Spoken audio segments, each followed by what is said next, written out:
Hola, bienvenue dans ce 5e vlog d'écriture. Bon Dieu, ça passe à une vitesse folle. J'espère que ces derniers vlogs ne sont pas trop répétitifs parce que c'est vrai que là, je fais vraiment un vlog, un peuple à chaque fois à créer.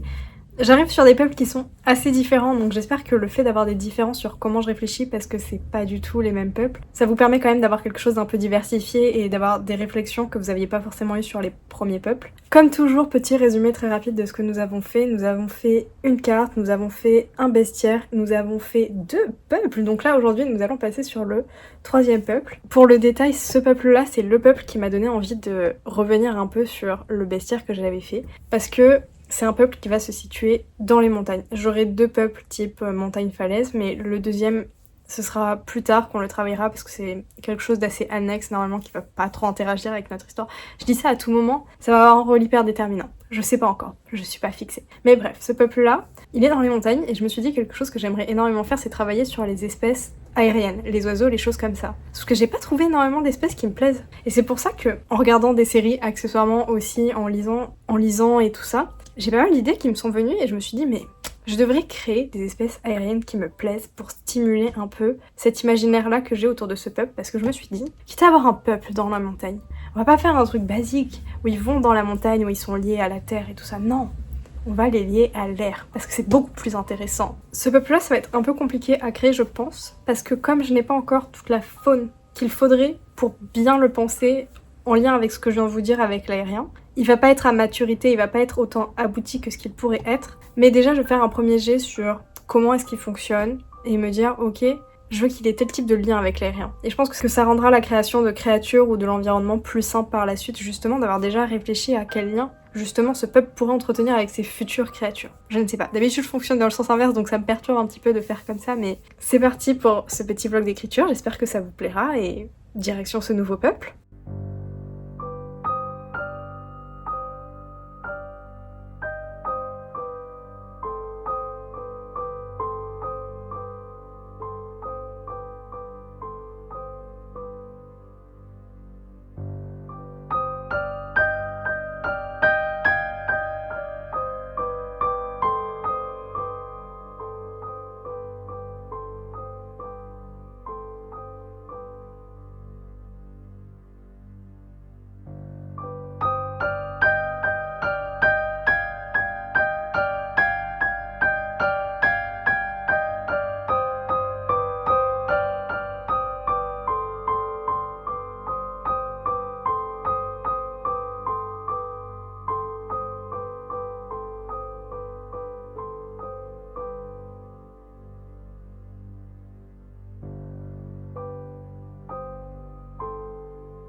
On est jeudi, le 2e jour où je continue d'avancer sur ce petit peuple. Hier je suis assez contente, j'ai bien avancé. En gros j'ai repris les données du tableau que j'avais fait dans la première vidéo sur les peuples. En gros j'avais globalement fait des données pour un peu tous les peuples et ensuite j'avais approfondi beaucoup le premier peuple. Donc là j'ai repris les données de ce tableau là et je me suis dit j'ai envie d'élargir un peu mes sources d'inspiration parce qu'au départ je m'étais dit je vais m'inspirer un peu de la Mongolie notamment. Et là je me suis dit le Népal et le Tibet sont des régions qui m'intéressent. Et au fur et à mesure que je créais je me suis dit tous les pays d'Asie centrale, les pays en Kirghizistan, Turkménistan, Ouzbékistan, etc., etc. Je me suis dit, ces pays-là aussi ont des cultures et certains rituels, certaines choses qui m'intéressent et qui pourraient servir pour ce peuple-là. Donc je suis allée rajouter de la donnée et j'ai essayé de me faire une liste un peu de toutes les choses. Donc là maintenant je vais essayer de tout mettre ensemble, vérifier que tout est cohérent et le dire comment je l'intègre à mon univers. Est-ce qu'il y a des choses que je change ou pas? Qu'est-ce que j'ai envie moi d'avoir dans mon univers? Parce que là j'ai ma source de base historique et maintenant il faut que je la transforme pour que ce soit un peuple de mon univers qui est un univers de fantasy qui est détaché du monde réel, donc sur lequel il faut que j'ai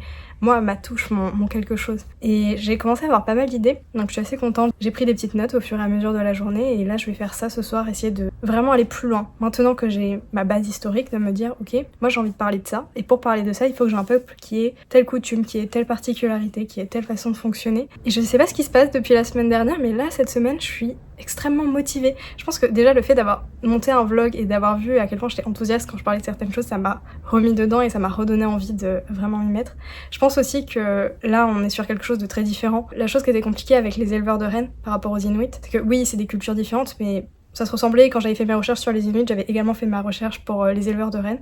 D'ailleurs, une partie des recherches de ce que je fais, je vous les mets en barre de description si jamais c'est des choses qui vous intéressent. Et depuis les vidéos pub, j'essaye de chapitrer un peu les vidéos, que vous puissiez aller directement sur les points qui vous intéressent. Bref. J'avais fait mes recherches sur les éleveurs de rennes en même temps que j'avais fait mes recherches sur les Inuits. Donc du coup, le fait de le faire en décalé, de pas tout faire d'un coup, ça fait que je pense qu'il y a une petite baisse comme ça parce que j'avais plus l'aspect je fais mes recherches, ça m'enthousiasme parce que là j'ai plein d'idées qui viennent. J'avais déjà mes idées, j'avais juste à les ordonner. C'est un peu moins fun à faire. Et là, je suis sur quelque chose d'assez différent. C'est des cultures qui sont hyper intéressantes. Moi, j'adore. Ça me rappelle... J'avais un livre un peu sur les pays d'Asie centrale avant l'invasion de l'URSS. Et vraiment, ça me fascinait.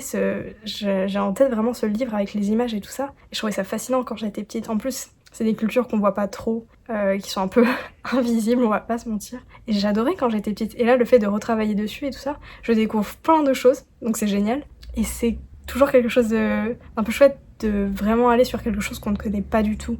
Alors que si j'avais été sur des cultures un peu plus, conventionnelles, on prend la Chine, on a toujours une meilleure idée de l'histoire de la Chine, quoique ça dépend de comment on a été exposé à ces choses-là ou pas, mais on prend le Japon, on prend la Chine, on a une meilleure idée quand même, on a une meilleure connaissance générale, même si pas forcément dans le détail.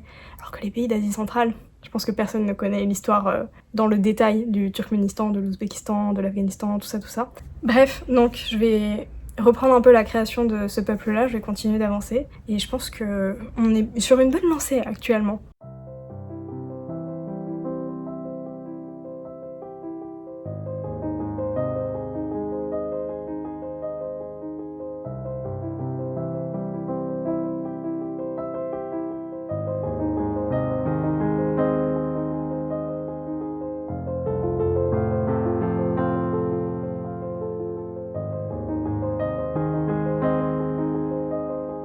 Petit update de l'avancée actuellement, je suis assez contente, j'ai pas mal développé un peu, je suis en train de réfléchir au système politique, parce que ce peuple-là a un système politique qui est plus complexe, c'est un peu péjoratif comme terme, mais je sais pas comment dire autrement, bref. En tout cas, il y a de la politique beaucoup plus simplement, et surtout, dans cette politique-là, on peut, très grand guillemets, éliminer des gens, dans le sens où les peuples plus au nord, on est dans des conditions tellement extrêmes qu'on peut pas se permettre d'éliminer quelqu'un même si on l'aime pas, parce que sinon on met en danger tout le clan. Là, en l'occurrence, on peut se permettre de le faire.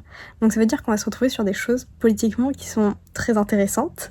Donc j'aime bien ce qui est en train de se passer dans ma tête. J'ai pas mal d'idées, je me les suis notées un petit peu. Donc là j'ai pris le temps de me faire mes grandes parties et de me dire, ok, dans chaque partie là, historiquement, dans les peuples sur lesquels je m'inspire, ça se passe comme ça. Moi, je me pose ça comme question, j'envisage telle ou telle piste. Là, il est un peu tard, je suis un peu fatiguée, donc je vais m'arrêter là. Mais demain, je vais prendre le temps pour chaque partie de me dire, ok, dans cette partie-là, ça c'est le réel. Maintenant, on va mettre du fictif, on va aller plus loin, on va créer quelque chose de propre à nous-mêmes. Donc je suis assez contente parce que ça se développe bien. Et là, la politique, j'ai des idées qui m'intéressent. En tout cas, je ne sais pas si ça intéressera des gens, mais moi, ça m'intéresse ce qui se passe. Donc je suis assez contente. Sinon, je me suis fait une petite frayeur. En fait, j'ai supprimé sans faire exprès mon fichier du bestiaire. Sauf que plus de 200 espèces...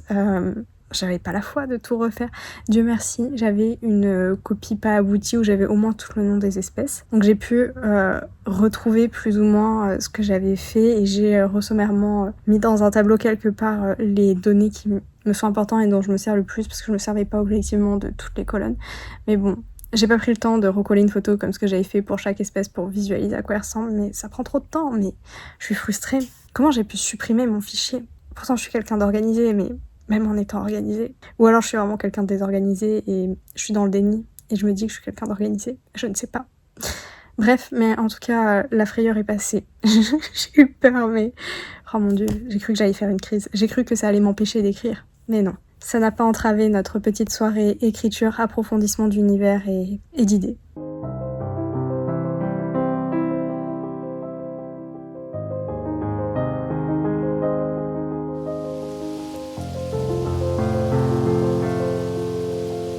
On est vendredi, je suis vraiment contente. Ce matin, je me suis levée un peu plus tôt avant d'aller au travail, totalement par hasard. Je sais pas pourquoi j'étais réveillée, donc je me suis dit, quitte à être réveillée, autant écrire. Donc j'en ai profité pour un petit peu avancer mes réflexions autour de ce peuple. En rentrant du travail ce soir, j'ai continué un peu de travailler tout ça. Et je vous parlais justement du fait que politiquement j'avais des choses qui étaient assez intéressantes sur ce peuple-là, au niveau de tout ce qui va être trahison, choses qui fonctionnent mal, etc. Et je suis super contente parce que là je viens de trouver le complot au niveau de la société qui fait qu'il y a certaines personnes en fait qui je vous l'ai dit, il y a un système de magie douce en quelque sorte dans mon monde qui va permettre du coup à certaines personnes de s'approprier cette magie et de faire en sorte qu'elle leur soit exclusive alors qu'à la base elle n'est pas censée être exclusive à qui que ce soit. Et donc en s'appropriant ça, ils obtiennent un statut. Et donc pour maintenir ce statut, ils vont garder le monopole. Et bref, j'ai réussi à trouver un petit complot, mais vraiment avec des choses hyper intéressantes, je pense, d'un point de vue politique ou intrigue ou quoi que ce soit. Donc je suis très très contente. Là, sur purement la structure sociale, j'ai plus qu'à trouver les noms de mes différentes familles et des personnes qui monopolisent un peu ce pouvoir. Une fois que ça se sera fait, je pense que je préfère ma petite carte en me disant ça je vais placer à tel ou tel endroit et ensuite travailler un peu plus en profondeur certains aspects culturels de comment fonctionne cette société. Et notamment, les personnes qui monopolisent ce pouvoir vont s'appuyer sur une espèce de structure religieuse, je sais pas trop comment appeler ça et je veux pas qu'on fasse un amalgame entre ça et la religion ou quoi que ce soit, mais dans l'idée c'est ce qui est le plus proche dans notre vie à nous de ce qui va se passer là. Donc il faut que je travaille un peu plus sur cette structure qui va être parallèle aux gens qui ont le pouvoir, parce que du coup il y aura deux structures qui vont permettre ensemble, en travaillant main dans la main finalement, de maintenir le monopole de qui détient ce pouvoir. Une fois que j'aurai fait ça et que j'aurai un peu plus approfondi, je pense qu'on pourra considérer que j'ai bien travaillé sur ce peuple-là et passer au peuple suivant. Mais je suis vraiment très très contente. Mais là l'idée, elle me plaît vraiment beaucoup. Je pense qu'il y a énormément de choses à raconter simplement sur ça, donc je suis vraiment contente. Ça me fait une grosse partie, une grosse intrigue, je pense, qui peut être intéressante pour l'histoire. D'autant que là, en parallèle, je suis en train de réfléchir à mes peuples ou quoi que ce soit, mais j'ai pas mal d'idées de scènes ou d'actions que certains personnages que j'ai en tête vont faire. Donc je suis très très contente, ça commence à prendre vie, ça commence à prendre forme. En tout cas, j'ai pas fini pour ce soir, mais avant toute chose, là, immédiatement, j'ai faim, donc je vais aller manger. Je vais me regarder un petit peu ma série parce que quand même il faut se féliciter d'avoir autant travaillé. Et je retournerai après à la construction de ce peuple et à essayer de le finir, que ce soit aujourd'hui ou demain soir.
On est déjà lundi, la semaine est passée très très vite. J'ai pas mal avancé, je suis assez contente. Là j'ai terminé, je pense, le gros de la structure politique et de la structure religieuse. J'appelle ça religion parce que je sais pas trop comment appeler ça autrement. Je sais pas vraiment si on peut parler de religion ou pas parce que c'est pas exactement la même structure que ce que nous on peut avoir en Occident avec les religions monothéistes et ces choses-là. Donc on va simplifier, dire que c'est une religion. Je vais vous expliquer un petit peu ce que j'ai fait, si jamais ça vous intéresse au niveau de la politique et de la religion, sur comment j'ai structuré, comment j'ai réfléchi en me disant là je fais telle chose parce qu'il y a ça, parce qu'il y a ça. Donc je vais vous donner un peu ma méthodologie. D'abord, comme d'habitude, j'ai réfléchi à la démographie, c'est-à-dire à combien il y a de personnes. Mais cette fois, j'ai beaucoup plus fait attention à combien il y a de personnes à tel endroit. C'est-à-dire qu'avant, on était sur des populations où globalement les villages faisaient à peu près tous la même taille, c'était des très petits groupes finalement. Là, on va avoir des villages qui sont beaucoup plus grands, qui pour ces peuples-là vont s'apparenter à des villes en fait. Donc on va avoir ces grands villages-là, on va avoir des gens qui sont nomades en fait, qui vont pas rester au sein de ce village-là, qui soit sont tout le temps à l'extérieur, soit viennent et sortent. On va avoir des gens qui vont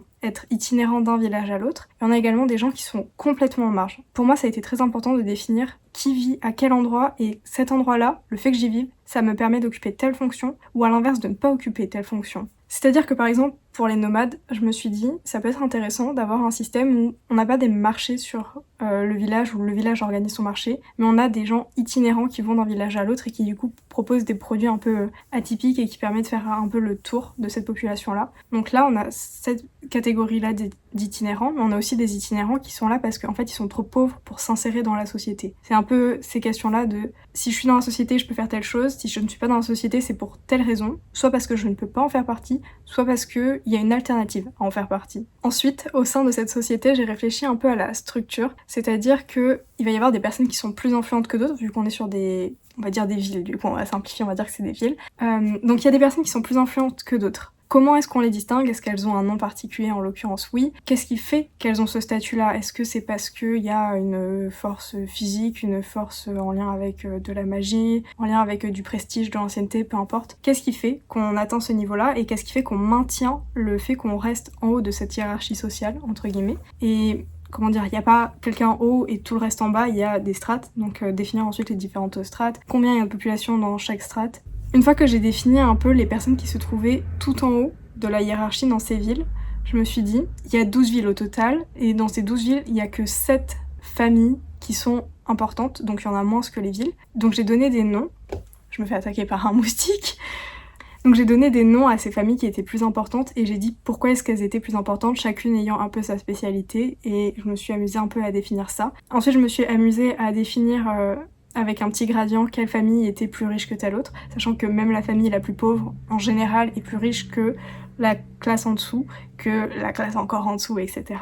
Et donc j'ai fait ça pour la richesse matérielle, mais aussi pour le prestige, parce que dans ce peuple-là, c'est très important. La notion de prestige, d'honneur, d'ancienneté, de toutes ces choses-là sont des choses qui sont tout aussi importantes finalement que la richesse matérielle. Et ce qui fait qu'il peut y avoir justement des conflits entre une famille et une autre, parce qu'il y en a une qui peut être très ancienne, avec une activité très prestigieuse, mais qui a pas tellement d'argent. Et à l'inverse, on en a d'autres qui sont très riches matériellement, mais qui vont être considérées comme un peu hautaines, superficielles, ce genre de choses. Et donc c'est regarder, ok, j'ai telle famille, elle a telle richesse matérielle, elle a telle richesse en termes de prestige, et donc ça va faire qu'elle risque a priori d'avoir telle ou telle relation avec telle autre famille, et également en fonction de leur spécialité. Par exemple, j'en ai qui sont spécialisés dans tout ce qui est médecine, etc. Si je suis spécialisée dans la médecine, ça veut dire que j'ai aussi une spécialisation possiblement dans le poison, ce genre de choses. Donc ça veut dire que on peut me regarder de manière un peu douteuse, en se disant peut-être que cette famille-là, elle a la capacité de me faire du mal. Donc on reste méfiant. Voilà, c'est toutes ces choses-là en fonction de la spécialité et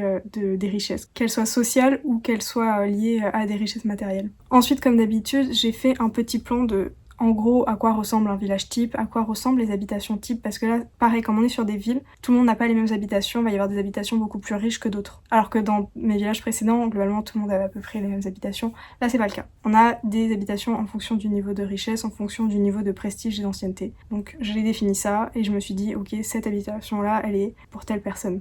Je sais pas si c'est relativement exhaustif ou pas pour la partie politique, si jamais j'ai oublié des choses, je reviendrai après. J'en arrive maintenant à la partie un peu plus religion. Pour la religion, je pense que j'ai pas du tout fait dans le bon ordre, mais j'ai fait comme ça me venait. Au final, je pense que ça marche à peu près ce que j'ai fait. Donc j'ai d'abord défini les lieux. Quels sont les lieux? À quoi est-ce qu'ils ressemblent? Je me suis amusée à les dessiner, etc. Donc un temple, ça ressemble à ça. Il va y avoir des tours, il y a tant de tours parce qu'une tour, ça représente ça ou ça. Ensuite, je me suis défini un peu la cosmologie de mon univers, c'est-à-dire que je me suis dit, dans leur représentation du monde, on va avoir par exemple dans la religion chrétienne, on va avoir le ciel avec le paradis, la terre et sous la terre les enfers. Donc là j'ai fait la même chose, je me suis dit ok, qu'est-ce qui est important pour eux, qu'est-ce qui pourrait être l'objectif à atteindre et le reste grosso modo, et donc j'ai défini une cosmologie de l'univers de cette manière-là.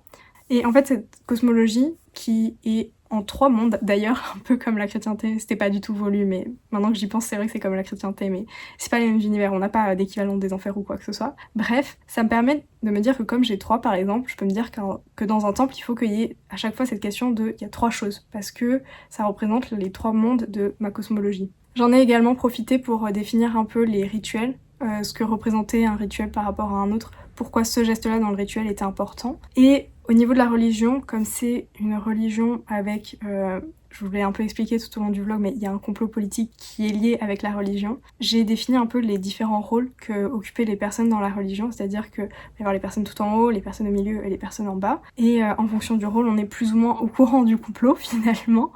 Voilà, donc pour moi c'était important à définir. J'en reviens rapidement à la structure sociale, mais comme on est sur des sociétés qui sont beaucoup plus grandes, où il va y avoir des savoirs qui vont être un peu plus propres à chaque personne, c'est-à-dire que moi dans ma famille je peux être spécialiste de telle chose et une autre famille va être spécialiste d'autre chose, par exemple la médecine. C'est-à-dire que les savoirs ne sont plus mélangés, tout le monde ne partage pas tous les savoirs. Et donc il y a une notion d'éducation. Comment est-ce que moi j'apprends ce que je vais devenir plus tard? Est-ce que je vais forcément rester dans ma famille et uniquement dans mon savoir? Ou est-ce qu'au contraire j'ai la possibilité de sortir de ma famille et d'élargir mon savoir? Donc j'ai réfléchi un peu à ces questions d'éducation et également aux questions de comment les gens de la religion acquièrent de nouvelles personnes. C'est-à-dire que par exemple, on prend les chrétiens, théoriquement il y a un vœu de chasteté. Donc on peut pas se reproduire. Si on peut pas se reproduire, ça veut dire qu'on peut pas avoir d'enfants. Mais il faut qu'il y ait quand même des personnes qui deviennent prêtres, etc. pour faire en sorte que ça tourne. Et donc c'est ces questions-là de est-ce que dans ma religion à moi, il y a cette question de on peut avoir une famille, pas de famille. Pourquoi? Si jamais on peut pas avoir de famille, dans ce cas-là, comment on fait pour avoir de nouvelles recrues, etc. En l'occurrence, moi, il n'y a pas de question de chasteté ou quoi que ce soit, mais il est très important d'avoir de nouvelles recrues en lien avec le complot pour pouvoir surveiller l'origine de ces nouvelles recrues, c'est-à-dire leur famille, etc., pour vérifier ce qu'elles ont pas. Et une fois que j'ai terminé un peu toutes ces choses-là, j'ai pris le temps de réfléchir à quelle pouvait être leur relation avec les autres peuples éloignés. Et également, je pense qu'une chose intéressante à avoir en tête, je sais pas où le mettre, donc je vous le dis maintenant, mais une chose intéressante à avoir en tête, c'est est-ce que vos peuples, même s'ils sont éclatés, ils ont une conscience nationale ou pas? Par exemple, les deux autres peuples sur lesquels j'ai travaillé, ils sont éclatés, mais ils ont cette conscience de j'appartiens à ce peuple-là. Ce peuple-là, c'est un peu différent. Ils ont conscience qu'ils appartiennent pas au même peuple que les autres, mais ils ont pas cette conscience nationale. Cette conscience de, par exemple, nous en France, j'habite à Toulouse, j'habite à Paris, je suis français, et en tant que Français, je vais défendre la France en cas de guerre ou des choses comme ça, par exemple, dans l'idée, pour que vous compreniez. Là, c'est quelque chose qu'on va pas avoir. C'est-à-dire qu'on a conscience qu'on appartient à un peuple différent des autres peuples, mais je vais pas défendre tel autre village face à un autre peuple parce qu'il n'y a pas cette conscience nationale. Je sais pas si c'était clair ou pas, mais j'espère que vous comprenez l'idée. Et je trouve que c'est quelque chose d'intéressant à réfléchir, de se dire si j'ai des peuples éclatés, au sein d'un peuple, est-ce qu'ils ont cette conscience de j'appartiens à un peuple et est-ce qu'ils sont prêts à défendre une autre partie de ce peuple parce que est-ce qu'ils considèrent qu'ils appartiennent à la même grande nation? Bref, tout ça pour dire que j'ai pris le temps de réfléchir à leurs relations entre eux mais également avec les autres peuples et est-ce qu'il y avait des choses qui étaient favorisées par rapport à d'autres, est-ce que je favorise un autre peuple par rapport à mon propre peuple parce qu'il n'y a pas cette conscience nationale et toutes ces choses-là. Il se fait un peu tard maintenant, je pense que je vais arrêter ce vlog là, merci d'être resté jusque là. Je vais faire une carte parce que j'aime bien faire mes petites cartes, donc me dire où est-ce que sont situés les villages précisément, les aires d'influence et tout ça. Donc je vais faire mes petits dessins maintenant que j'ai terminé le gros du travail sur ce peuple-là. Et je vous dis pas à la semaine prochaine, puisque la semaine prochaine vous aurez un vlog à Bruges, mais à la semaine encore d'après et après tout le reste de l'été, ou l'été sera déjà fini. Bref, en tout cas, les prochaines vidéos, là on enchaînera les vlogs écriture parce que l'objectif c'est de vraiment bien avancer sur ce petit projet-là, n'est-ce pas? Et donc je vous dis à dans 2 semaines pour le prochain vlog écriture. Et n'hésitez pas à me dire vous, où est-ce que vous en êtes. D'ailleurs, est-ce que vous fonctionnez comment ou pas? Est-ce que vous, quand vous créez de la fantaisie, si vous créez de la fantaisie, est-ce que vous faites uniquement un peuple ou est-ce que vous faites plusieurs peuples comme moi je fais? Parce que j'ai l'impression que ça me prend un temps fou et j'y réfléchissais et je me dis mais j'ai l'impression que les autres ils font un seul peuple. Et c'est peut-être plus intelligent de se concentrer sur un seul peuple. Mais bon, moi j'avais envie de faire ça. Mais n'hésitez pas à me dire, vous, ce que vous faites, comment vous fonctionnez. Et au passage, n'hésitez pas à me dire, si jamais vous faites votre projet en même temps que moi, à me dire où est-ce que vous en êtes dans votre projet, comment ça avance. En tout cas, j'espère que de votre côté, tout avance très bien. Merci encore d'être resté jusque là et à dans 2 semaines.